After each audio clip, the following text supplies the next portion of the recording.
yang terdata mungkin ya, guru mencubit siswa, guru memukul siswa. Kalau kami di pendidikan luar biasa, kami di SLB, siswa memukul guru, siswa menggigit guru, siswa mencubit guru. Nah itu yang terjadi. Internasional. Jadi terakhir itu internasional anak dari SLB Cendana tahun 2012. Itu anak Down syndrome. Kalau mungkin pernah dulu di flashback lah, tengok video-video lawas lah ya.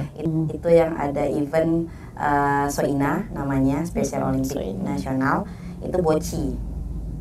Jadi dia sampai ke Athena, Italia.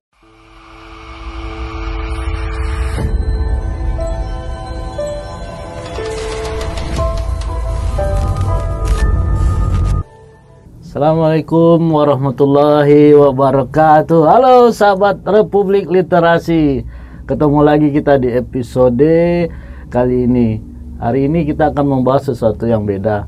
Mungkin ya jarang diangkat pembahasan ini, sepertinya di mana-mana maupun di media sosial, media mainstream, cetak, online dan lainnya. Alhamdulillah hari ini kita kedatangan dua guru yang menurut kami luar biasa pengabdiannya. Guru ini berbicara tentang anak-anak istimewa. Bagaimana itu anak istimewa bisa sekolah, bisa mendapatkan pelajaran dengan kemampuan dan dari anak istimewa, dan bagaimana guru-guru ini bisa berbakti atau melanjutkan ilmu kuliah dia untuk anak-anak istimewa ini. Oke, di studio sudah ada Ibu Fitri dan Ibu Santi. Halo Ibu, sehat? Sehat, alhamdulillah. Ini muka-muka tegang ya.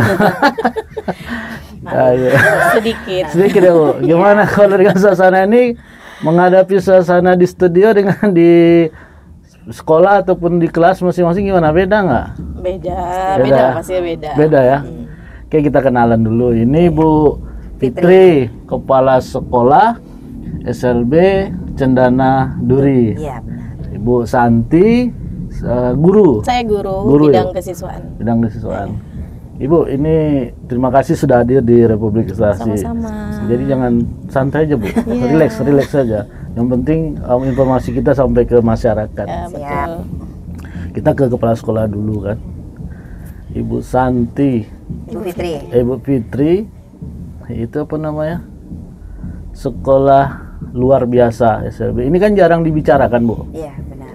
Dan ini sesuatu yang menarik bagi kami di Republik Literasi untuk membahas ini, agar masyarakat terkhusus orang tua bisa memahami bagaimana memiliki anak yang istimewa di rumah dan bagaimana dia sekolahnya ke depan. Ibu, sebelum menjadi kepala sekolah dan tentunya sebelumnya menjadi pengajar ya kan? Iya, guru. Kenapa tertarik memilih jalur pendidikan dan kuliah seperti ini? Awalnya kayak gimana Bu? Bisa itu sebelum kita bahas yang lain. Baik. Ini ceritanya nggak panjang berarti ya Bang ya? Disingkat aja. Jadi dibilang tertarik mungkin awalnya mungkin tidak ya. Mungkin sama lah mungkin seperti orang-orang pada umumnya gitu ya. Masih belum tahu gitu kan. Sekolah luar biasa itu apa gitu. Sampai sempat berpikir juga, sekolah luar biasa itu gurunya juga harus kuliah juga kan, seperti itu gitu. Sempat juga lah dulu zaman-zaman mau kuliah lah ya. Mana anak tamat SMA ya, gimana? Iya, tamat SMA. Dulu kan tahu jauhnya jurusan yang apa aja lah ya, yang famous aja lah gitu di kalangan kita gitu. Jadi saat mau mendaftar kuliah, orang tua yang mengarahkan, ibu khususnya gitu, karena emang ibu backgroundnya di pendidikan, juga ya, di guru juga. Jadi mengasih gambaran ya, kalau berminat menjadi guru ya cobalah di sekolah luar biasa kayak gitu. Saya pikir awalnya ya penting saya kuliah aja sih gitu kan. Dan ditambah saya juga pengennya itu kuliahnya tuh di luar Sumatera. Saya nggak maunya di Sumatera, pengen. Alumni mana Ibu Fitri? Kalau kuliahnya di UNY, Universitas Negeri Jogja. Wah, alumni Jawa ya? Iya. Terus seperti itu. Jadi saat daftar kuliah ya akhirnya mencoba waktu itu jalur PBUD ya. Alhamdulillah ya dengan tes hanya itu saja lulus di sana, Dan di saat kuliah itu bisa dikatakan semester 1 sampai 3 tuh yang namanya ya kuliah pulang. Kupu-kupu lah kata orangnya istilahnya ya. Kuliah pulang. Jadi belum mendalami lah sebenarnya. Mau ngapain nanti setelah ini, atau ilmu ini nanti mau dipakai atau enggak atau gimana kayak gitu. Intinya saya kuliah aja gitu. Jadi di saat semester 3 lah itu tuh kita ada kuliah praktek di lapangan.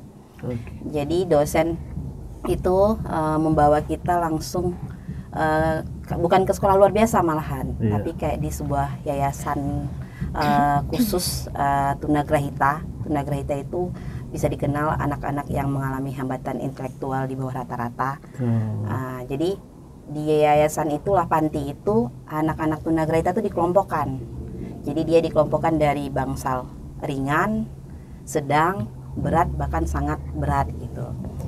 Jadi saat saya berkunjung ke sana gitu kan, awalnya masih biasa saja gitu ketika masuk ke bangsal ringan gitu, karena bangsal ringan itu bisa dikatakan anak-anak yang pada umumnya kita ketemukan lah di sekolah-sekolah reguler maupun di sekolah-sekolah luar biasa lainnya kayak gitu. Jadi saya masih menganggap ya biasa saja, belum tersentuh lah gitu kan. Ketika saya memasuki bangsal sedang, anak tunagrahita sedang, yang dimana itu dia hanya bisa satu kemampuan saja, misalnya dia hanya bisa menggunting saja. Itu hari-harinya seperti itu? Iya, hari-harinya seperti itu. Atau dia kayak memasukkan manik-manik ke benang. Nah, itu aja kegiatannya sehari-hari, yang tidak banyak gerak lah, terbatas lah aktivitasnya gitu kan. Di situ saya mulai sedikit berpikir lah, tersentuh lah hati saya gitu kan.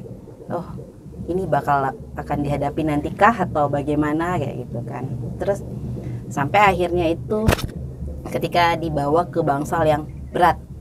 Bangsal berat itu, dan bahkan sangat berat gitu kan ya. Jadi tunagrahita itu kan ada berat dan sangat berat, dimana yang kalau berat itu kan masih IQ-nya di 20-30, sedangkan yang sangat berat itu kan udah di bawah 20 kayak gitu, di bawah 20 gitu.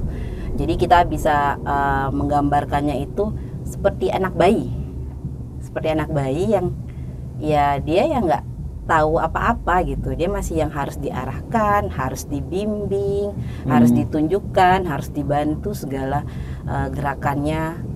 Di situ saya kayak merasa ketika saya masuk itu, saya langsung tersentuh gitu. Saya melihat orang-orang yang sudah berumur khususnya gitu kan, dia kembali seperti bayi. Mungkin bahkan dia tidak mengenal dirinya mungkin ya.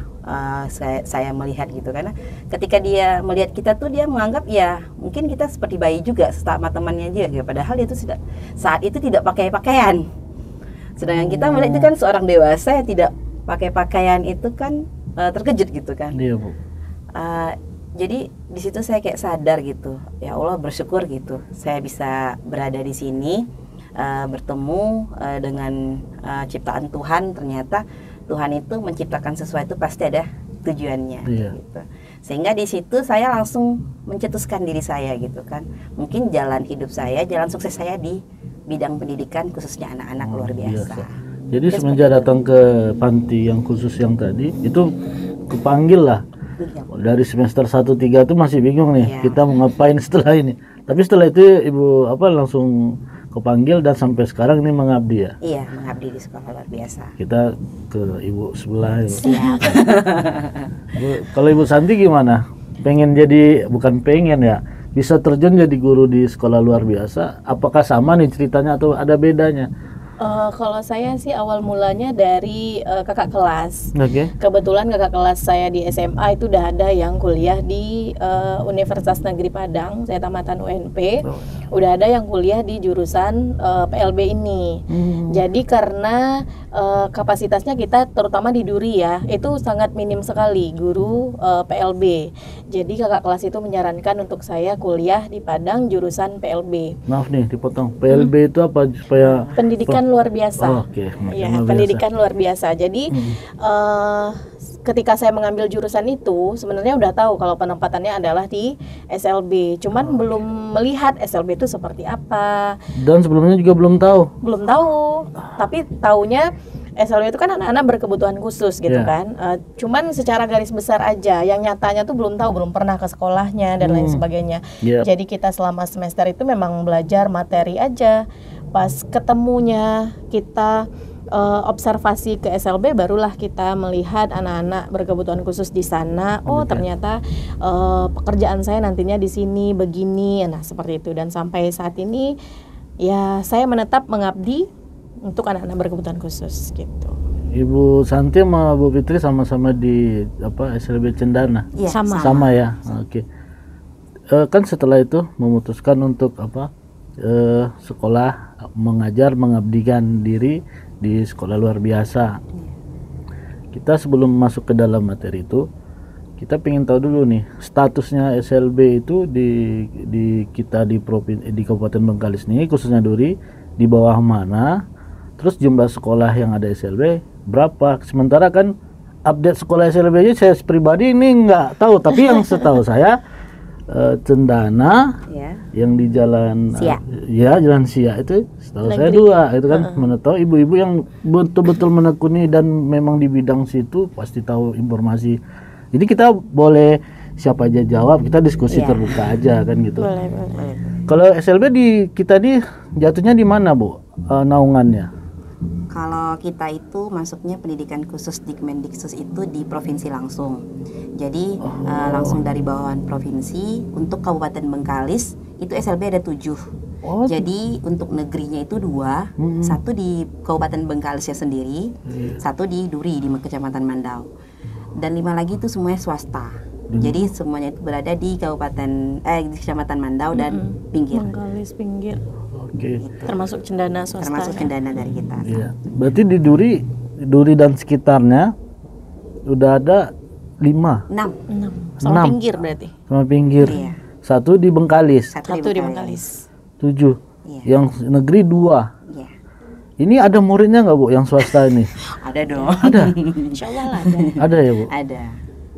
Itu kriteria anak yang sekolah di sekolah luar biasa itu seperti apa gitu, Bu Fitri, Bu Santi, silakan. Mungkin untuk anak-anak yang bersekolah di sekolah luar biasa. Iya. Dulu orang-orang mungkin ya karena stigmanya masih negatif ya tentang SLB ini ya. SLB ini orang kan taunya kalau dulu istilah-istilah kayak anak idiot ya, maaf ya. Iya. Dulu masih ada kita mendengar anak-anak idiot atau bahkan juga anak-anak yang jangan lagi anak di sekolahin situ kayak gitu kan. Anak-anaknya bodoh-bodoh aja semuanya kan, seperti itu. Itu pemikiran-pemikiran Iya, itu dulu seperti itu ya, Bu? Masih Pemikiran seperti awam. itu. Mungkin Awam, ya. seperti itu. Masih awam. Dan sekarang kayaknya nggak boleh kita menyebut anak, ya kan? Iya, pastilah. Kembali lagi lah kita itu yang namanya ucapan itu doa ya mungkin Iya, namanya. iya. Akhirnya semakin kesini itu istilah itu berubah. Iya. Ya, jadi untuk saat ini itu lebih dikenal dengan istilah difabel atau disabilitas. Jadi dan bahkan juga anak berkebutuhan khusus. Jadi untuk anak-anak yang di sekolah luar biasa itu biasanya anak-anak yang termasuk kategori disabilitas. Jadi anak-anak yang memiliki ketidakmampuan dalam belajar khususnya ya kan kayak gitu. Jadi sedangkan yang untuk anak-anak berkebutuhan khusus itu lebih luas lagi gitu. Lebih luasnya itu termasuk di dalamnya anak disabilitas tadi. Jadi untuk anak berkebutuhan khusus itu tidak harus juga ke SLB gitu.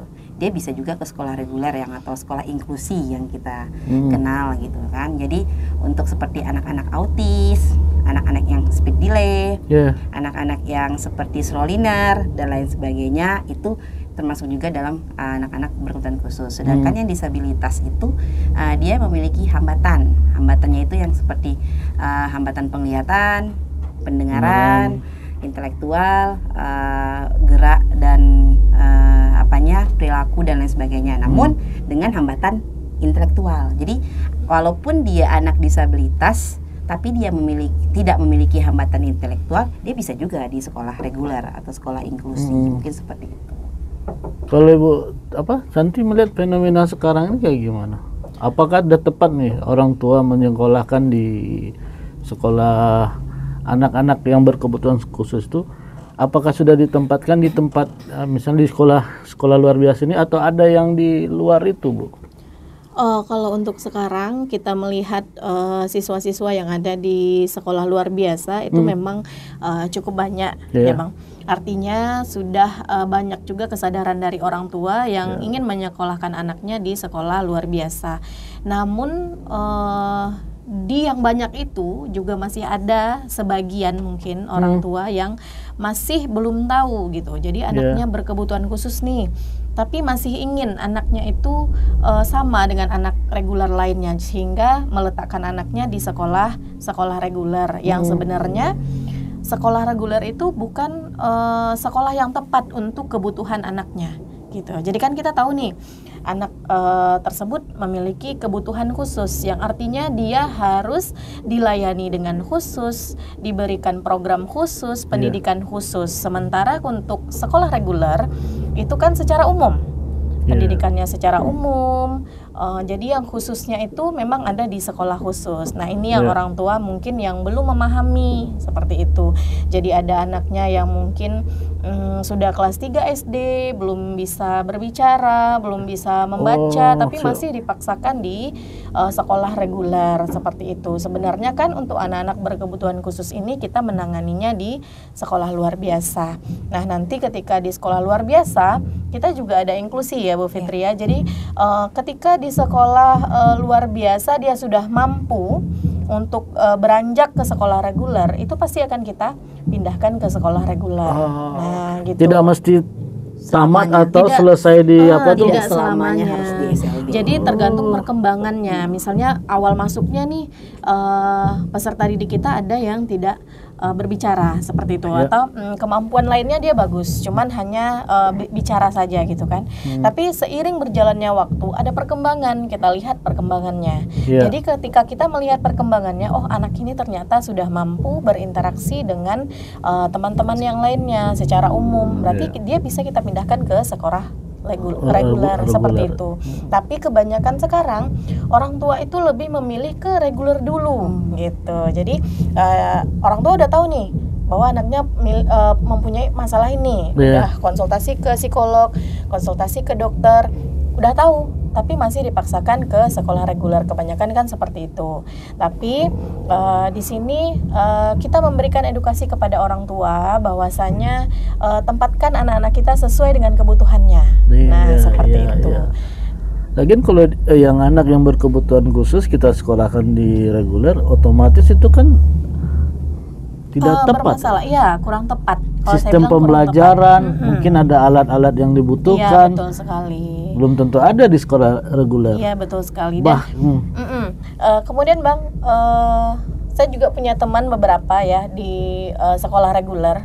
Itu banyak yang nelpon ke saya. Oh, ada kejadian seperti itu? Ada beberapa siswa yang sudah saya terima di SLB Cendana itu guru teman saya yang di sekolah reguler itu nelpon, Bu Santi, ini saya punya murid nih seperti ini. Ini gimana ya? Udah saya jelaskan, oh ternyata anaknya seperti ini, coba diarahkan begini. Ternyata orang tuanya nggak mau, orang tuanya tidak menerima. Orang tua tidak menerima dengan kondisi anak. Oke, kalau gitu kita jadwalkan aja ketemunya sama kita asesmen dulu gitu kan. Karena kita kalau di dokter mungkin sistemnya diagnosa namanya ya. Kalau kita di guru kita asesmen. Jadi dari hasil asesmen itu kita tahu bahwa anaknya ada hambatan belajar, misalnya ada hambatan bicara, hambatan komunikasi, seperti itu, hambatan perilaku, kita lihatnya dari asesmen. Oke, kita datang aja ke SLB Cendana, nanti akan kita asesmen dan kita beritahu orang tua yang bersangkutan. Sudah ada beberapa ya Bu Fitria yang datang ke Cendana, kita lakukan asesmen dan kita arahkan nih orang tua. Ternyata dari kemampuan anaknya seperti ini nih Mama, anaknya begini, harusnya begini, dan program pendidikan yang bagus itu kayak gini, seperti itu. Jadi dengan seperti itu orang tua jadi teredukasi dan luluh hatinya, oh ternyata anak saya yang dibutuhkannya ini loh. Nah seperti itu udah ada kejadian seperti itu sudah beberapa kali. Ini menurut saya yang awam ya Bu ya, nanti misalnya salah tolong dikoreksi gitu ya. Kalau anak berkebutuhan khusus sekolah di reguler itu kan akan otomatis dia menonjol dengan teman-teman sekolah yang lainnya. Mungkin di situ juga bisa menjadi penyebab pembulian. Iya, betul. Mungkin dia susah berteman atau tidak diterima di lingkungannya. Itu bisa seperti itu, Bu? Bisa. Memicu. Iya. Jadi memang namanya tadi ya perkembangan gitu kan. Perkembangan itu kan memang dari kecil ya. Dari kecil hingga dewasa dan sebagainya gitu. Jadi ketika yang tadi disebutkan Bu Santi gitu kan, kebanyakan di awal itu udah salah tempat mungkin ya, di salah tempat. Yang awalnya itu kemampuan anak tuh misalnya di waktu dimasukkan awal di sekolah reguler gitu kan. Mungkin IQ-nya hanya sekitaran 70 gitu kan. Seperti itu. Namun saat dia berjalannya di sekolah reguler itu setahun, 2 tahun, 3 tahun karena tadi mendapatkan hal yang tidak sesuai dengan porsinya dia gitu, dan ditambah dengan lingkungan dia tadi yang seperti disebutkan lah kan, ada teman yang tadi yang menjadi bahan ejekan atau bulian atau dikucilkan dan lain sebagainya. Perkembangan anak tadi yang seharusnya kan berkembang, ya kan? Kalau kita harapkan kan berkembang gitu. Namun dengan berjalannya waktu diberikan yang tidak tepat sesuai kebutuhannya dan lingkungan juga tidak mendukung untuk perkembangannya, kemampuan tadi bukannya berkembang, malah menurun. Iya, betul. Nah, jadi seperti itu. Jadi memang perlunya di awal itu perhatian khusus lah sebenarnya bagi orang tua dalam menempatkan anak. Seperti itu. Penurunan tadi bisa jadi karena penanganannya nggak tepat. Ya, pas. Itu benar ya, Bu ya. Jadi yang Ibu Fitri sama Ibu Santi alamin selama ini, pernah nggak selain orang tua tadi by phone ke guru di SLB di Cendana, langsung pihak sekolah nih yang keteteran, menelpon langsung nih bahwa di sekolah dia ada ini, pernah ada apa nggak, Bu? Ibu diundang ke sekolah atau mereka yang minta pendapat. Tapi sebenarnya kan nggak bisa dipaksakan kan kalau anak-anak berkebutuhan khusus sekolah di reguler. Gimana Bu Fitri, Bu Santi nanggapinnya? Iya, kalau untuk sekolah kita kemarin juga udah ngisi di TK, minta untuk mengisi acara terkait dengan edukasi tentang anak-anak yang berkebutuhan khusus, karena di TK tersebut juga ada beberapa mungkin anak-anak yang berkebutuhan khusus dan guru tidak pas untuk menyampaikan karena guru tersebut kan tidak pada jurusannya atau bidangnya, jadi meminta bantuan ke kita untuk menyampaikan di acara komite sekolah ya, kalau nggak salah komite sekolah. Jadi itu kita pernah diundang oleh pihak sekolah juga sebenarnya. Sebenarnya itu langkah yang menarik ya, Bu ya.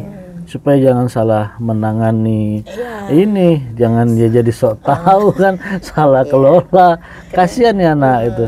Gimana, karena memang tantangan terberat sebenarnya anak berkondisi itu bukan anaknya saja gitu, orang tuanya. Orang tuanya tantangan terberatnya, karena ketika kita nih ya, kita pernah gitu ngalamin ya. Kita kan di Yayasan Pendidikan Cendana ini kan kita tuh kan ada sistem PPDB kita itu yang terangkum ya bersama dengan PAUD, SD, SMP, SMA Cendana itu termasuk SLB. Kita pernah waktu itu buka stand ya di salah satu pusat perbelanjaan kita di Duri ini gitu kan. Jadi memang sebenarnya kalau bisa dikatakan bagi kita khususnya SLB sebenarnya kurang tepat sih mengadakan di sana menjaring siswa gitu, karena tantangannya tadi kita udah pernah ngerasain.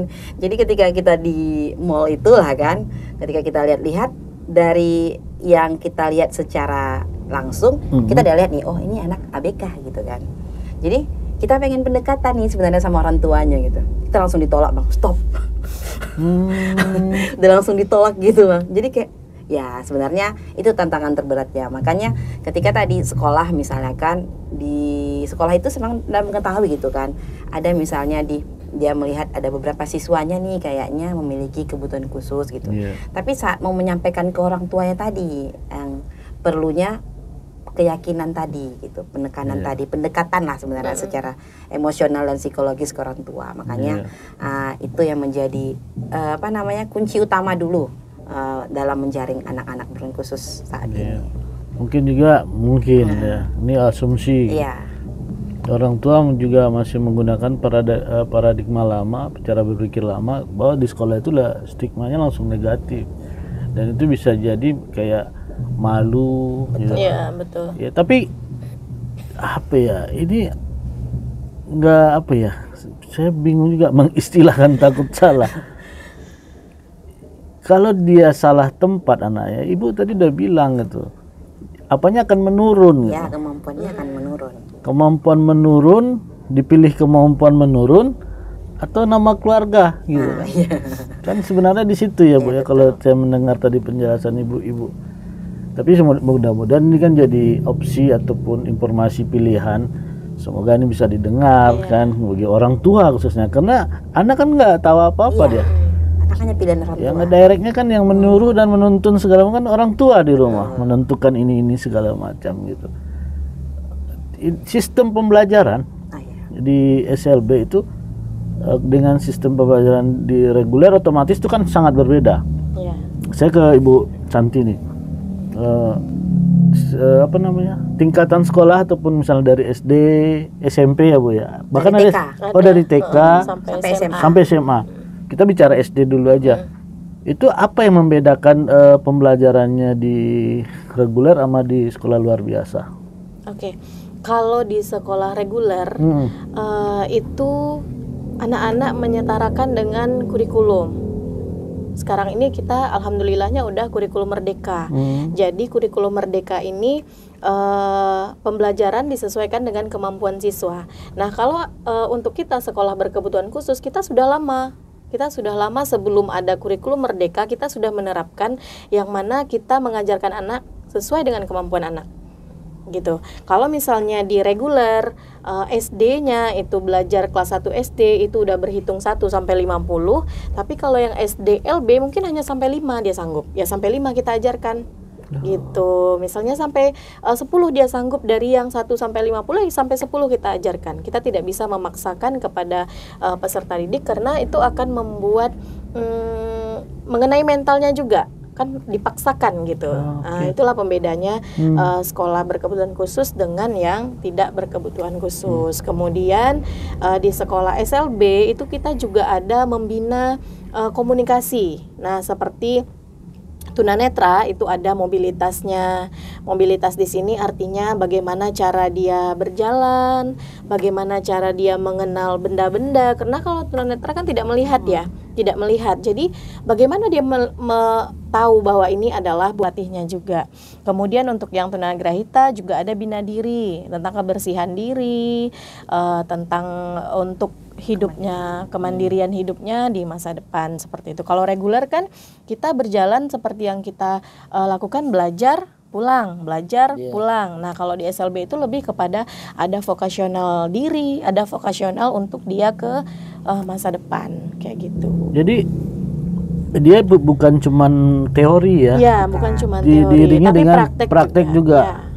Apa kebutuhan anak tadi, jadi di Cendana itu sudah ngikutin, misalnya tadi itu sesuai kebutuhan itu satu kelas berapa guru biasanya, atau ada SOP-nya nggak, ada ketetapan satu sekolah dengan jumlah murid sekian ada berapa orang? Kalau untuk idealnya itu tingkat SMP SMA itu dengan satu guru maksimal ya 8 sampai 10 anak itu maksimal, itu dah apanya gitu. Untuk kategori SD itu maksimalnya antara 5 sampai 6. Itu satu guru juga? Satu guru, ya gitu. Itu dia dalam kelas itu nggak boleh banyak itu Bu Fitri? Nggak boleh. Nggak boleh ya? Bukan nggak boleh, kewalahan. Tidak maksimal jadinya. Nanti kita karena yang kita tangani adalah anak-anak yang berkebutuhan khusus, yang mana itu dalam satu kelas itu 5 orang ya Bang ya. Tapi dalam 5 orang ini beda lagi karakteristiknya gitu. Beda lagi. Yang satu beda perilakunya, yang satu beda komunikasinya, yang satu lagi beda lagi pemahamannya. Jadi dari 5 anak itu 5 juga karakteristiknya, 5 juga pemahamannya, 5 pula perilakunya seperti itu. Jadi tidak bisa kita terlalu banyak di dalam kelas, nanti tidak tujuan pembelajaran kita tuh tidak tercapai seperti itu. Ya, jadi walaupun memang dalam penempatan kelas itu kan udah dibedakan sesuai kekhususan mereka gitu kan. Tunagrahita sesama tunagrahita gitu kan, tunarungu sesama tunarungu seperti itu ya. Jadi yang seperti Ibu Sani sampaikan tadi, walaupun dia sesama tunarungu nih, namun kemampuannya tadi tuh ada yang dia sudah bisa langsung memahami apa yang disampaikan. Ada yang dia belum memahami apa yang disampaikan kayak gitu. Terus ada yang dia itu yang belum tahu sama sekali belum tahu sama sekali gitu kan, seperti dalam komunikasi itu bahasa itu huruf abjad dan sebagainya itu bahkan masih ada gitu. Makanya tadi dalam memberikan materi tadi itu kembali lagi ke masing-masing individu. Walaupun tunagrahita juga seperti itu, walaupun dia sama-sama tunagrahita. Tapi ada anak yang dia sudah bisa nih menulis dengan menirukan apa yang dibuat oleh guru, misalnya di papan tulis, dia udah bisa mencatat misalnya. Namun ada anak yang dia masih bisa menebalkan aja baru tulisan tersebut. Nah, bahkan juga ada anak baru masih di garis lurus aja, mungkin baru garis-garis aja baru yang dibuatnya. Jadi memang itu sebenarnya kembali lagi ke masing-masing kemampuan anak. Menariknya gini, dari TK, SD, SMP, bahkan SMA. Sejauh ini Ibu Fitri, Bu Santi udah tahunan mengajar, bahkan Ibu Fitri jadi kepala sekolah. Anak berkebutuhan khusus ini dia bisa nyampe ke ini nggak? Lanjutkan ke universitas. Ya, kuliah universitas. Sejauh ini yang alumni udah sampai mana, Bu Fitri? Alhamdulillah kita di SLB Cendana dalam bisa dikatakan 5 tahun terakhir ini itu anak kita ada beberapa yang melanjutkan ke perguruan tinggi, khususnya negeri. Jadi yang di Universitas Negeri Padang itu mereka awalnya yang diterima di jurusan pendidikan luar biasa juga, yang menjadi guru. Terus juga ada yang di jurusan kecantikan. Terus ada juga yang jurusan DKV, desain komunikasi visual. Iya. Keren. Dan alhamdulillah dari yang ketiga ini satu udah lulus dan mereka sekarang ada bekerja juga langsung di sekolah luar biasa. Jadi anak-anak ini yang tidak memiliki hambatan tadi, saya bilang tidak memiliki hambatan intelektual, itu kita memang sekolah membimbing dan merekomendasikan mereka untuk sekolah lebih tinggi. Nah, gitu. Jadi emang ada rekomendasi dari sekolah lah gitu. Tapi jika anak yang dia memiliki hambatan intelektual gitu, nah kita tidak rekomendasikan. Jadi kita mengarahkannya lebih ke langsung pekerjaan atau pelatihan dan lain sebagainya. Dan seperti itu. Jadi kita bicara ini kan, kita orang awam melihat tidak sembarangan ya orang yang bisa terjun dan ngasih pemahaman ke anak-anak yang luar biasa, anak berkebutuhan khusus. Ibu-ibu kan udah sangat luar biasa ini. Udah luar biasa duluan. Apa namanya? Suka dukanya, Ibu Santi dulu ya. Suka dukanya selama ini mengajar apa? Banyak sukanya atau dukanya? Kalau kita boleh share ke masyarakat. Oke.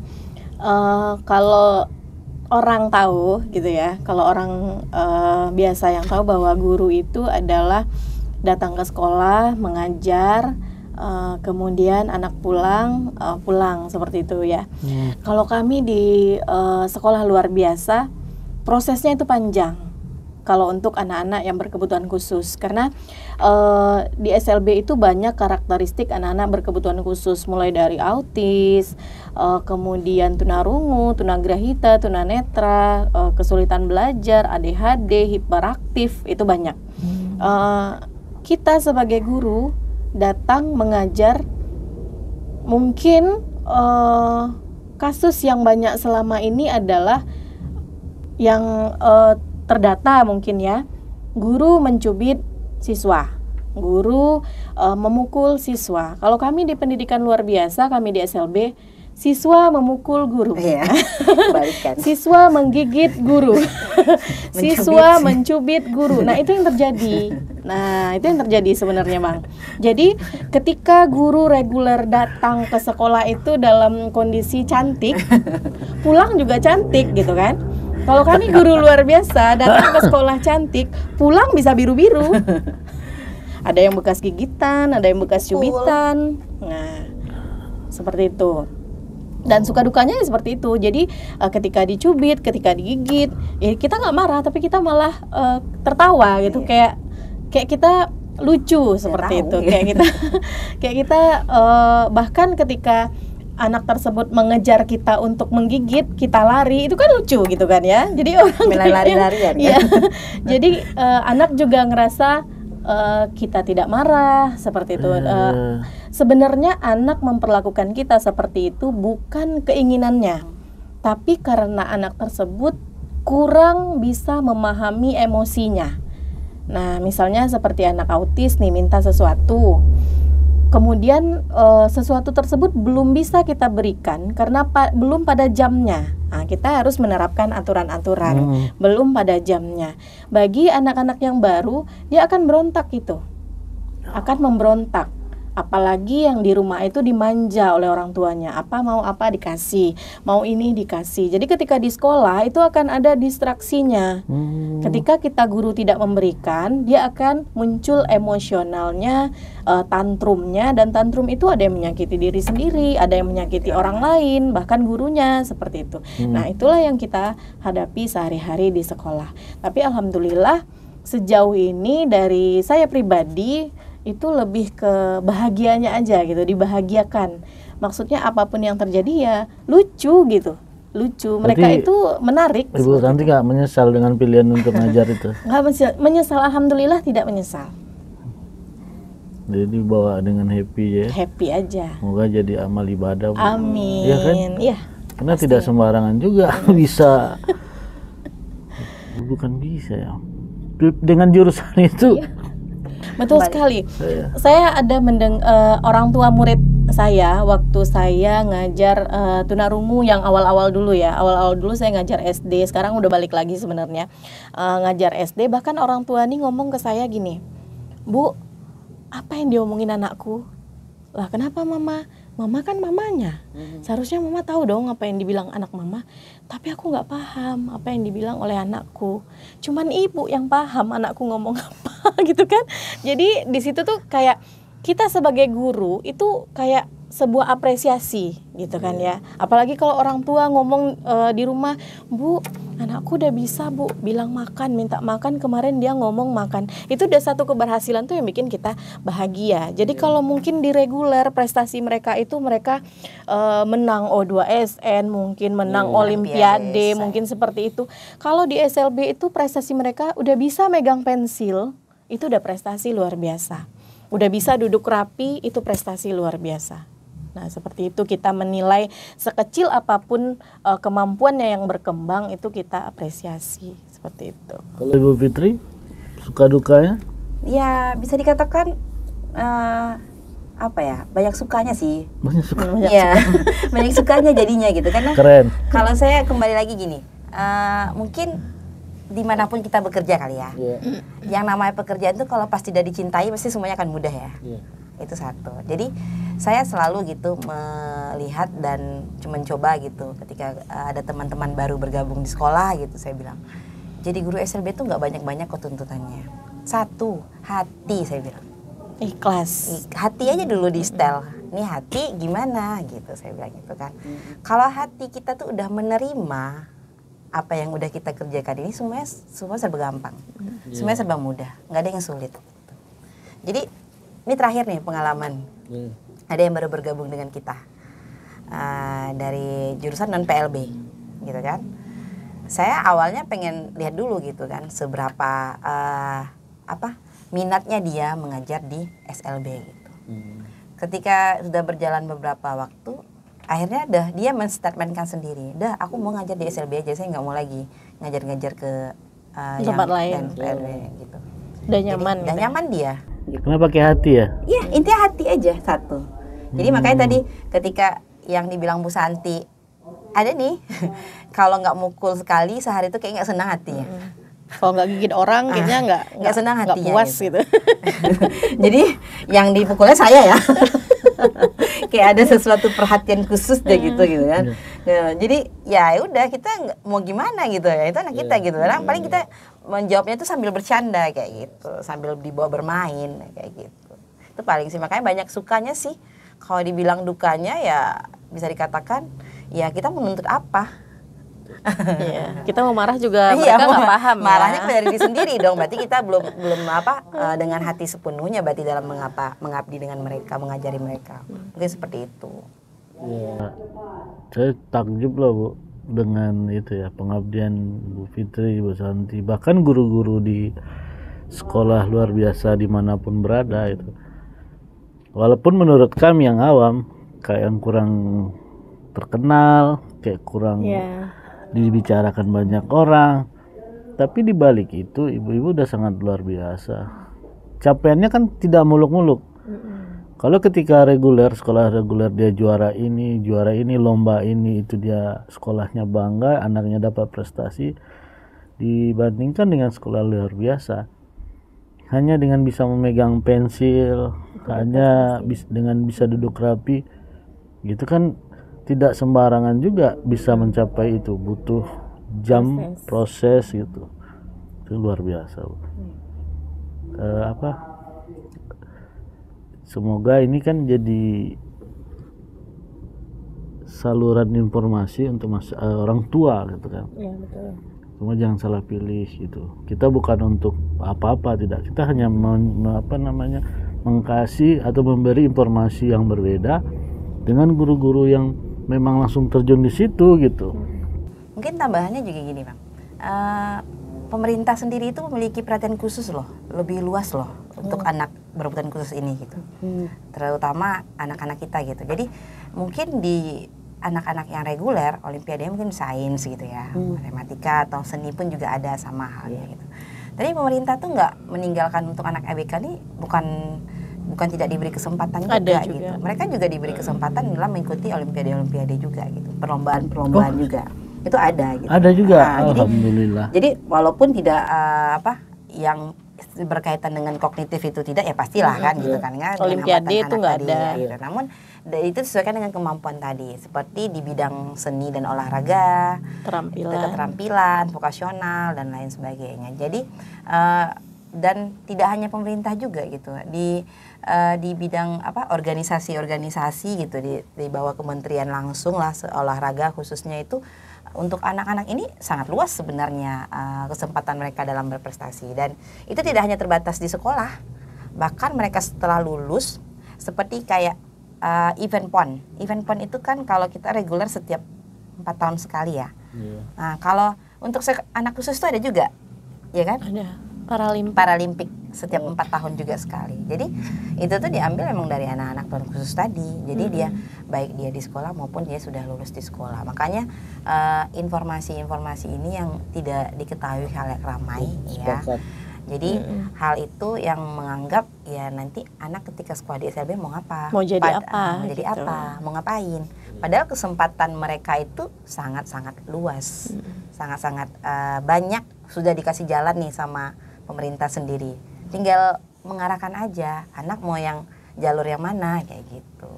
Bicara ini, ada hari ininya nggak, hari memperingati memperingati Hari Anak Berkebutuhan Khusus kah namanya, atau hari apa tuh yang setiap tahunnya diadakan? Ada. Dirayakan gitu. Dirayakan lah kalau misalnya bahasanya dirayakan atau pertemuan gitu setahun sekali itu ada. Ada.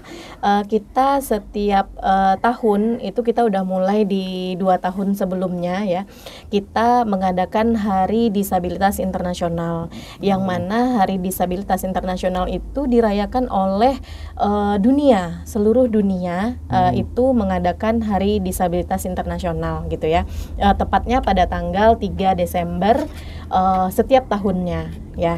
Jadi kita 2 tahun kemarin itu kita melaksanakan Hari Disabilitas Internasional tepat di tanggal 3, dan tahun ini kita akan laksanakan lagi itu tepatnya di tanggal 1 karena bertepatan di hari Minggu. Tanggal 3-nya di hari Selasa kalau nggak salah ya. Oke.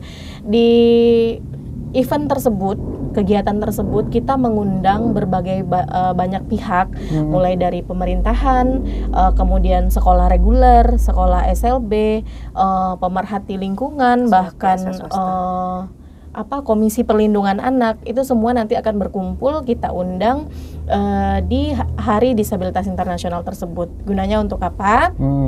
Kita ingin memperkenalkan anak-anak berkebutuhan khusus ini kepada masyarakat luas gitu. Kita memperkenalkan mereka bahwasanya mereka tidak seperti yang dilihat oleh orang-orang awam gitu.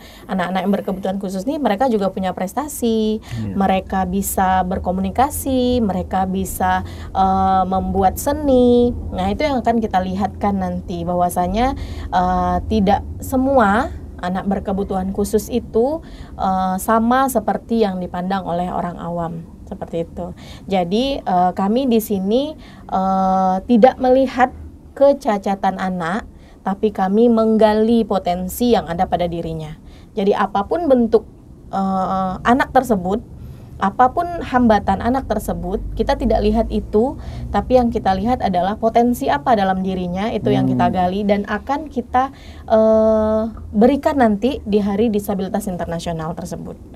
Gitu. Kalau ininya Bu Fitri, ya. Setiap tahun mengadakan peringatan ini, itu ada sponsornya kah? Atau ya kita kan terkait dana juga kan ya kan? Proposal atau support full dari kementerian ataupun dari provinsi atau seperti apa Bu Fitri? Jadi memang event ini kita benar-benar apresiasi khususnya untuk ABK kita ya, karena perayaan ini tidak hanya di Indonesia saja loh sebenarnya. Namanya aja Hari Disabilitas Internasional. Itu seluruh dunia loh mengapresiasi mereka gitu. Jadi ketika kita dalam 3 tahun terakhir ini berjalan, kita benar-benar memberikan suatu ibaratnya kalau bahasa gitu baralek gadang. Baralek gadangnya anak-anak ABK kita nih seperti itu. Jadi di mana kalau yang namanya baralek pastikan membutuhkan dana yang sangat mendukung lah gitu ya. Jadi dalam 3 tahun terakhir ini kita mencari dengan menggunakan dana sponsor gitu kan. Berarti melalui proposal. Melalui proposal yang kita kumpulkan. Mungkin seperti itu. Biasanya kalau per tahun itu perayaan butuh dana berapa? Biar kita langsung aja share sama masyarakat. Iya kan? Kita per tahunnya itu kita memang ada perbedaan ya Bang ya, dari tahun pertama, kedua dan ketiga itu seiring berjalannya harga-harga yang mulai naik, kebutuhan-kebutuhan yang mulai naik. Mungkin di tahun ini itu dana kita sekitar yang kita butuhkan itu sekitar 76 juta. Okay. 76 juta yang kita butuhkan untuk acara ini gitu, karena yang kita undang, terutama yang kita undang banyak. Kemudian kita juga di sana akan membuat pentas besar gitu. Kita akan membuat pentas besar di sana. Kita akan semuanya kita sewa, mulai dari soundnya, mulai dari pentasnya, kursi dan segala macam, kemudian perlengkapan lainnya itu semuanya sistemnya sewa gitu. Konsumsinya seperti itu. Jadi kita memang membutuhkan dana yang cukup besar untuk kegiatan tersebut. Target donaturnya udah ada? Kalau target sama dengan tahun sebelumnya, kita masukkan juga. Mungkin di tahun ini akan ada penambahan karena setiap tahun kan kita ada kenalan sama orang gitu kan ya, bertemu dengan seseorang. Mungkin yang kita rasa bisa itu akan kita masukkan seperti itu. Ya, untuk sahabat Republik Literasi ya yang punya kelebihan rezeki ataupun para donatur ataupun pejabat-pejabat yang ada di Kabupaten Bengkalis, Riau, rasanya ini sangat perlu kita bersama untuk membantu, karena ini ya tadi anak berkebutuhan khusus ini juga bisa merasakan riang gembira, bahwa mereka kehadirannya juga ini diterima. Dan juga dia merasa juga, oh saya juga ini bisa merayakan ini, dan ini perayaannya internasional gitu kan. Ya, jadi perlulah kita gotong royong bareng-bareng itu juga mensukseskan acara yang setahun sekali ini ya Bu ya. Semoga aja nanti bisa menghubungi Guru Cendana. Nanti kita kasih kemana dihubungi segala macam, nanti kita buat ininya gitu. Sebelum kita closing Ibu, selama ini prestasi yang sudah ada dan tercapai di SLB Cendana sudah ada Bu? Banyak. Sangat banyak. Boleh Bu Fitri jelaskan atau informasikan? Jadi untuk prestasi sendiri anak kita mulai dari tingkat kabupaten, provinsi, nasional, bahkan internasional. Internasional. Boleh. Jadi terakhir itu internasional anak dari SLB Cendana tahun 2012. Itu anak Down syndrome. Kalau mungkin pernah dulu di flashback lah, tengok video-video lawas lah ya. Itu yang ada event Soina namanya, Special Olympic Nasional. Itu Bocci. Jadi dia sampai ke Athena, Italia.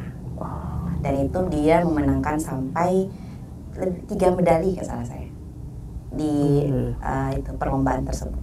Itu anak negeri? Sempat diundang di Kick Andy juga itu anaknya. Itu capaian yang luar biasa ya, sampai ke luar negeri. Ya. Athena tadi ya. Iya. Ini luar biasa juga SLB Cendana ini. Alhamdulillah. Luar biasa dari gurunya itu. Alhamdulillah. Bu, sebelum kita closing statement gitu kan, jadi masing-masing Ibu Fitri, Ibu Santi boleh apa yang mau Ibu sampaikan ke masyarakat, terkhusus orang tua. Nanti kan kami kasih waktu masing-masing bisa mau disampaikan apa. Kita mulai dari Ibu Fitri sebelum kita closing statement. Apa yang mau disampaikan Bu? Itu boleh ngadep ke kamera. Oke. Untuk para orang tua dimanapun berada ya, khususnya yang memiliki anak berkebutuhan khusus, jangan pernah malu, jangan pernah minder, jangan pernah menjadikan anak itu beban. Karena ingatlah, tidak ada yang namanya produk Tuhan, Allah itu yang gagal. Jadi seharusnya kita bersyukur dikaruniai Tuhan anak berkebutuhan khusus, berarti orang tersebut mampu dalam mendidik dan membanggakan kita semua. Mungkin seperti itu. Bu Santi? Kalau dari saya untuk papa mama mungkin yang menonton podcast ini, harapan saya untuk papa mama yang mungkin punya anak berkebutuhan khusus itu untuk menempatkan anak kita sesuai dengan kebutuhan mereka, seperti itu. Mari bersama-sama kita lihat mereka, kita gali potensi mereka gitu. Mungkin itu saja. Iya. Kami dari Republik Literasi mengucapkan terima kasih Bu. Sama-sama. Fitri, Kami juga mengucapkan terima Bu Santi, kasih. mau share informasi terkait sekolah luar biasa, anak berkebutuhan khusus. Bahkan tadi ada sampai memberikan informasi, ada sampai ke Athena gitu kan. Artinya anak-anak ini bisa meraih apa saja kalau dia tepat disalurkan dan tepat diajarkan gitu kan. Dan saya sangat apresiasi ke guru-guru luar biasa. Kami sangat minim informasi sebenarnya, tapi ketika tahu ada bahan podcast untuk membahas anak berkebutuhan khusus, kami juga wah ini sesuatu yang menarik. Kita aja cuma tahu ada 2 sekolah luar biasa di Duri. Alhamdulillahnya Cendana salah satunya ya. Iya, kita tahu Cendana gitu. Ama yang di Jalan Sia itu tahu.